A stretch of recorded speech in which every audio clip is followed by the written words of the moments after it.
اعوذ باللہ من الشیطان الرجیم، بسم اللہ الرحمن الرحیم۔ حیات سرور کائنات محمد صلی اللہ علیہ وآلہ وسلم، باب نمبر 15، پہلی وحی۔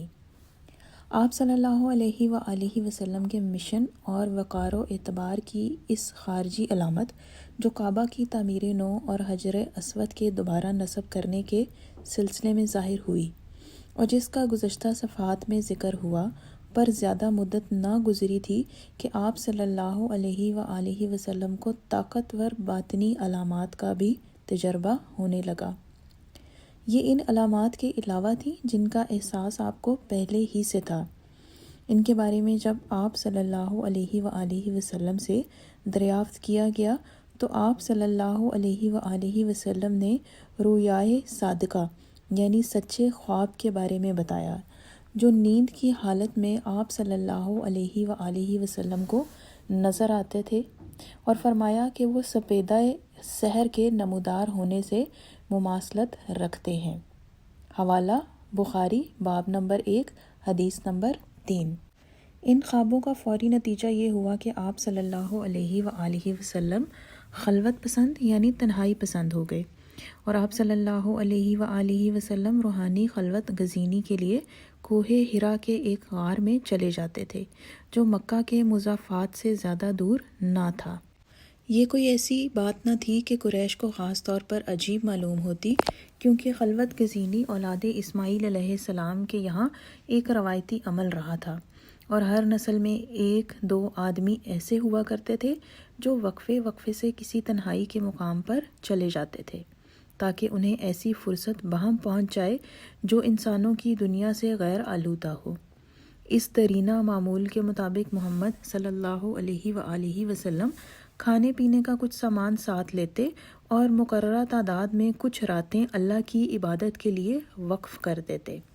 اس مدت کے خاتمے کے بعد پھر آپ صلی اللہ علیہ وآلہ وسلم گھر والوں کے پاس لوٹ آتے، اور واپس آنے کے کچھ وقت بعد کھانے پینے کا اور سامان لیتے اور پھر پہاڑ پر چلے جاتے۔ ان چند برسوں میں اکثر یہ ہوتا کہ آپ صلی اللہ علیہ وآلہ وسلم شہر سے باہر نکلتے اور اپنی خلوت گاہ کے قریب پہنچ ہی رہے ہوتے کہ واضح الفاظ میں یہ صدا کانوں سے ٹکراتی: السلام علیکہ یا رسول اللہ۔ آپ مڑتے یہ دیکھنے کے لیے کہ صدا دینے والا کون ہے، لیکن کوئی نظر نہ آتا، اور ایسا لگتا جیسے یہ صدا کسی پتھر یا درخت سے آئی ہو۔ حوالہ ابن اسحاق۔ آپ صلی اللہ علیہ وآلہ وسلم کی عمر 40 سال کی ہو چکی تھی۔ رمضان کا مہینہ تھا، جو اعتکاف اور خلوت گزینی کا روایتی مہینہ کہلاتا ہے۔ اس کے آخری عشرہ کی ایک رات آپ صلی اللہ علیہ وآلہ وسلم غار میں تنہا تھے کہ ایک فرشتہ انسانی شکل میں آپ صلی اللہ علیہ وآلہ وسلم کے پاس آیا۔ فرشتے نے آپ صلی اللہ علیہ وآلہ وسلم سے کہا، پڑھو۔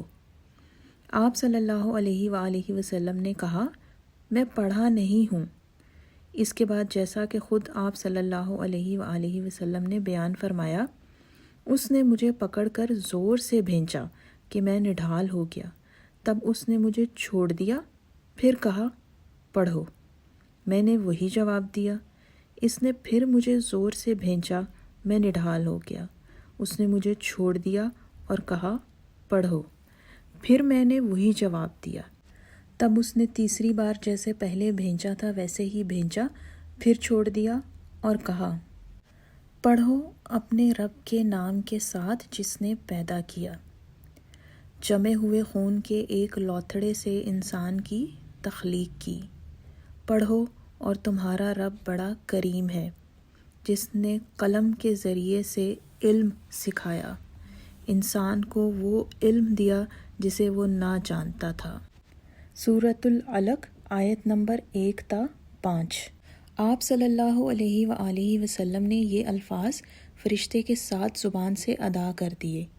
اس کے بعد وہ آپ صلی اللہ علیہ وآلہ وسلم کے پاس سے چلا گیا۔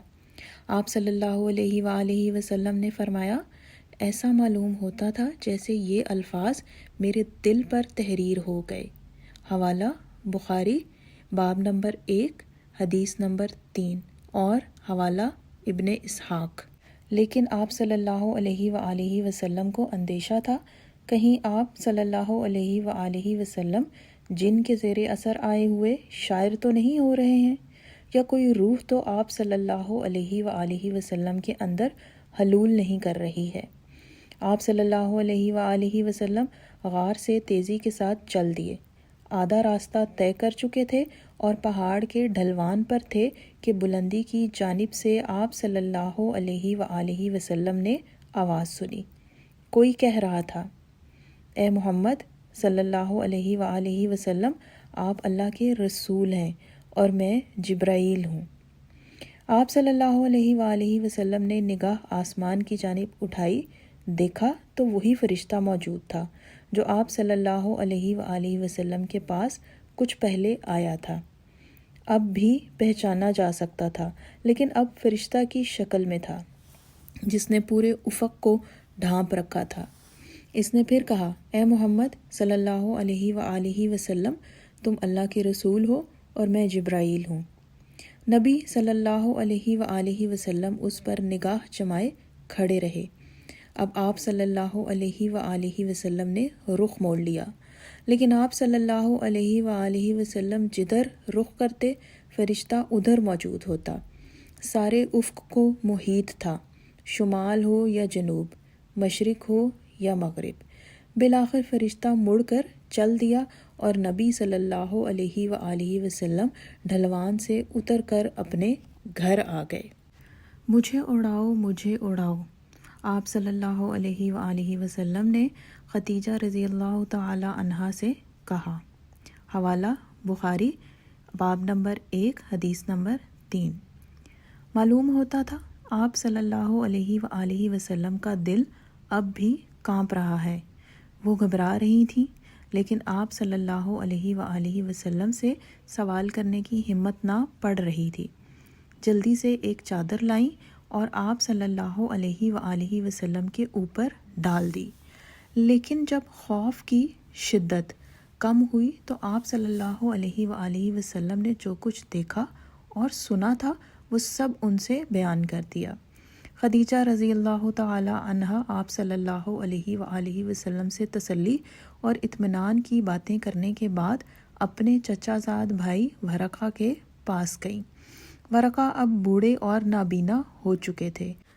انہوں نے کہا، سبحان سبحان، اس ہستی کی قسم جس کے قبضے میں ورقہ کی جان ہے، محمد صلی اللہ علیہ وآلہ وسلم کے پاس ناموس اکبر یعنی فرشتہ وحی آیا ہے، وہی جو موسیٰ علیہ السلام کے پاس آتا تھا۔ بالیقین محمد صلی اللہ علیہ وآلہ وسلم اس قوم کے نبی ہیں، ان سے کہو یقین رکھیں۔ لہٰذا خدیجہ رضی اللہ تعالی عنہا گھر واپس گئیں اور نبی صلی اللہ علیہ وآلہ وسلم سے یہ باتیں دہرا دیں۔ چنانچہ طمانینت قلب کے ساتھ آپ صلی اللہ علیہ وآلہ وسلم غار کو واپس گئے تاکہ خدا کی عبادت کے لیے خلوت گزینی کے مقرر دنوں کی تعداد پوری کر لیں۔ جب یہ تعداد پوری ہو گئی تو آپ صلی اللہ علیہ وآلہ وسلم اپنے معمول کے مطابق سیدھے کعبے تشریف لے گئے، طواف کیا اور بعد ازاں بوڑھے اور نابینا ورقہ سے، جن کو آپ صلی اللہ علیہ وآلہ وسلم نے دوسرے لوگوں کے درمیان مسجد حرام میں بیٹھے دیکھ لیا تھا، سلام و کلام کیا۔ ورقہ نے کہا، برادر زادے، مجھ سے بتاؤ تم نے جو دیکھا ہے اور جو سنا ہے۔ نبی صلی اللہ علیہ وآلہ وسلم نے ساری رودات بیان کر دی۔ رودات سن کر مرد بزرگ نے وہی بات پھر کہی جو اس نے خدیجہ رضی اللہ تعالی عنہا سے کہی تھی، لیکن اس بار اتنا اضافہ اور کیا، تم کو جھوٹا کہا جائے گا، تمہارے ساتھ برا سلوک کیا جائے گا اور لوگ تم کو نکال دیں گے، تم سے جنگ کریں گے۔ اگر میں زندہ رہا اور مجھے وہ دن دیکھنا نصیب ہوا تو خدا جانتا ہے میں اس کی مرضی کی حمایت کروں گا۔ حوالہ ابن اسحاق۔ اس کے بعد وہ آپ صلی اللہ علیہ وآلہ وسلم کی طرف جھکے اور آپ صلی اللہ علیہ وآلہ وسلم کی پیشانی چوم لی۔ نبی صلی اللہ علیہ وآلہ وسلم اپنے گھر واپس ہوئے۔ خدیجہ رضی اللہ تعالی عنہا اور ورقہ کے تسلی آمیز کلمات کے بعد عالم بالا سے بھی ایک دوسری وحی کی صورت میں تسلی اور طمانینت بہم پہنچی۔ اس وحی کے نزول کا طریقہ تحریر میں نہیں آیا ہے، لیکن جب دریافت کیا گیا کہ وحی کیسے آتی ہے تو نبی صلی اللہ علیہ وآلہ وسلم نے 2 طریقوں کا ذکر کیا۔ بعض اوقات تو ارتعاش ایسا ہوتا ہے جیسے گھنٹی بجنے کی گونج، اور یہ مجھ پر بہت گراں گزرتا ہے۔ جب مجھے پیغام یعنی وحی کے نزول کی آگاہی ہو جاتی ہے تو ارتعاش اور گونج کی کیفیت کم ہو جاتی ہے، اور بعض اوقات ایسا بھی ہوتا ہے کہ فرشتہ انسان کی صورت میں آ کر مجھ سے کلام کرتا ہے، وہ جو کچھ مجھ سے کہتا ہے میں اس سے آگاہ ہو جاتا ہوں۔ حوالہ بخاری باب نمبر 1 حدیث نمبر 2۔ دوسری بار وحی ایک مفرد حرف سے شروع ہوئی۔ یہ ان پراسرار حروف کی بالکل ابتدائی مثال تھی جن سے قرآن کی متعدد صورتیں شروع ہوتی ہیں۔ اس حرف کے بعد ہی اللہ کی جانب سے ایک قسم ہے جو قلم کی کھائی گئی ہے، والقلم۔ قلم کا تذکرہ ایک ابتدائی ذریعے کی حیثیت سے جو انسانوں کو اپنا علم و دانش عطا کرنے کی خاطر خدا اختیار کرتا ہے، پہلی ہی وحی میں کیا جا چکا تھا۔ قلم کے بارے میں دریافت کیا گیا تو نبی صلی اللہ علیہ وآلہ وسلم نے فرمایا، پہلی چیز جو اللہ نے تخلیق فرمائی وہ تھا قلم۔ اس نے لوح کی تخلیق فرمائی اور قلم سے فرمایا کہ لکھ۔ قلم نے جواب دیا، میں کیا لکھوں؟ اس نے کہا، میری تخلیق کے بارے میں میرا جو علم روز قیامت تک ہے اس کو تحریر کر۔ تب قلم نے شروع سے آخر تک تحریر کر دیا جو مقدر ہو چکا تھا۔ حوالہ ترمذی حدیث نمبر 2155۔ قلم کی قسم کے بعد ایک دوسری قسم وارد ہوئی، قسم اس کی جو وہ لکھتے ہیں۔ اس میں سے جو وہ یعنی ملائک عرش میں کچھ کم تر قلموں سے اور کچھ کم تر الواح پر وہ قرآن ہے جو لوح محفوظ میں عرش پر ہے، جس کے متعلق بعد میں نازل ہونے والی وحی میں حوالہ دے کر کہا گیا، ایک ذی شان قرآن جو ایک مقدس لوح پر محفوظ ہے جس کی حرمت ہمیشہ قائم رکھی جائے گی، اور جو ام الکتاب ہے۔ مذکورہ دونوں قسموں کے بعد خدا کی جانب سے اطمینان دہانی ہے۔ نون قسم ہے قلم کی اور اس چیز کی جسے لکھنے والے لکھ رہے ہیں۔ تم اپنے رب کے فضل سے مجنوں نہیں ہو، اور یقیناً تمہارے لیے ایسا اجر ہے جس کا سلسلہ کبھی ختم ہونے والا نہیں، اور بے شک تم اخلاق کے بڑے مرتبے پر ہو۔ سورۃ القلم آیت نمبر 1 تا 4۔ پہلی وحی کے بعد کچھ عرصہ وحی کا نزول موقوف رہا، یہاں تک کہ آپ صلی اللہ علیہ وآلہ وسلم اندیشہ محسوس فرمانے لگے کہ شاید آپ صلی اللہ علیہ وآلہ وسلم نے کسی طرح عالم بالا کی ناراضی مول لے لی ہے۔ حالانکہ حضرت خدیجہ رضی اللہ تعالی عنہا برابر آپ صلی اللہ علیہ وآلہ وسلم کو اطمینان دلاتی رہیں کہ ایسا ممکن نہیں، تب بالآخر سکوت ٹوٹا، مزید تسلی اور یقین دہانی آئی۔ اس کے ساتھ ہی آپ صلی اللہ علیہ وآلہ وسلم کے مشن سے براہ راست متعلق پہلا حکم بھی۔ قسم ہے روز روشن کی اور رات کی جب وہ سکون کے ساتھ طاری ہو جائے، اے نبی صلی اللہ علیہ وآلہ وسلم، تمہارے رب نے تم کو ہرگز نہیں چھوڑا اور نہ وہ ناراض ہوا، اور یقیناً تمہارے لیے بعد کا دور پہلے دور سے بہتر ہے، اور ان قریب تمہارا رب تم کو اتنا دے گا کہ تم خوش ہو جاؤ گے۔